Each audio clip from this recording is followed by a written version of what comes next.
என்னமா பண்ணிட்டு இருக்கீங்க? இன்னைக்கு தேங்காய் டெய்லி தேங்காய் மரத்துல இருந்து விழும். சரி. 20-22 தேங்காய் இருந்தது.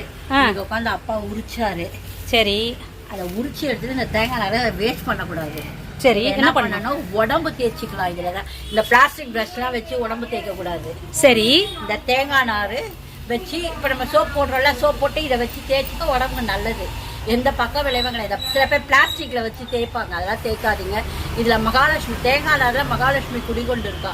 அதனால இந்த மாதிரி தேங்காய் நாரை வச்சு தேய்ங்க, உடம்பு ரொம்ப நல்ல ஆரோக்கியம். இதை பாருங்க, பாத்திரம் தேய்க்கிறதுக்கு பாருங்க, பூண்டு வாங்குவோம் இல்லையா, பிளாஸ்டிக்ல ஒரு ஜல்லாட மாதிரி வரும். இதை என்ன பண்ண நல்லா முறுக்கிட்டு பாருங்க, இப்படி முறுக்கிட்டு நல்லா சுத்தி அந்த தேங்காய் இது வருது இல்லையா பூண்டு, அந்த கவர்ல பாருங்க எப்படி வளைச்சு மடிச்சு பாருங்க சூப்பரா பண்ணிருக்கமா, அழகா தைச்சு வச்சிருக்கோம். பாருங்க எவ்வளவு ரவுண்டு ஷேப்ல பாத்திரம் தேய்க்கிறதுக்கு அழகா இருக்கும். இதை நம்ம ஒரு சேல்ஸாவே பண்ணலாம் போல இருக்கேம்மா. பாரு எப்படி இருக்கு பாருங்க, தேங்காய் நார்ல எவ்வளவு அழகா பண்ணிருக்க மாதிரி. இந்த வாட்டி தான் எனக்கு பூண்டு வாங்கினா உடனே ஞாபகம் வந்துச்சு, அதை எடுத்து பண்ணா பாருங்க எவ்வளவு அழகா வந்துருக்கு. சூப்பர்மா சூப்பர்மா. தேங்காய் நார் மகாலட்சுமியோட இது. அதே மாதிரி இந்த கயிறு போட்டிருக்கோம் இல்லையா நம்ம, ஆமா, இந்த தேங்காய் நார் சும்மா சோப்பு கொஞ்சம் வச்சு நல்லா தேய்ச்சிட்டு மஞ்சள் போட்டீங்கன்னா பல இருக்கும் மஞ்சள் கயிறு. சில பேர் பாருங்க கருப்பா போட்டுட்டு இருப்பாங்க, அதெல்லாம் தேங்காய் நார் போட்டு தேய்ச்சிங்கன்னா நல்லா அழகா ஆயிடும். அதுக்கப்புறம் மஞ்சள் போடலாம். இந்த தேங்காய் நார் அவ்வளோ எல்லாத்துக்குமே பயன்படுது. சூப்பர்மா. அதே மாதிரி தேங்காய் நார் இப்படி நீட்டா அப்படி எடுத்துக்கோங்க. எடுத்துட்டு நல்லா ஒரு கயிறு போட்டு கட்டிட்டு கட்டிட்டு இதை உதுத்துட்டீங்கன்னா உதிர்ந்துடும். ஆமா, உதிர்ந்துட்ட உடனே நம்ம தோசை சுடுவோம் இல்லையா, ஆமா, அதுல இந்த எண்ணெயை தொட்டு இப்படி போட்டு இது மேல ஒரு துணியை கட்டிக்கோங்க. கட்டிட்டு கை சுடாம இருக்கும்.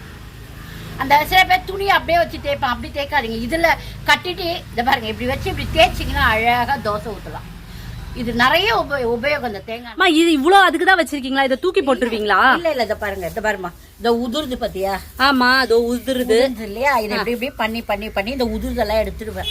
சரி. ஒரு காலி தொட்டி இருக்கும் இல்லையா செடி போட, அந்த தொட்டியில இதை போட்டு செடி மேல வச்சா ரொம்ப நல்லது.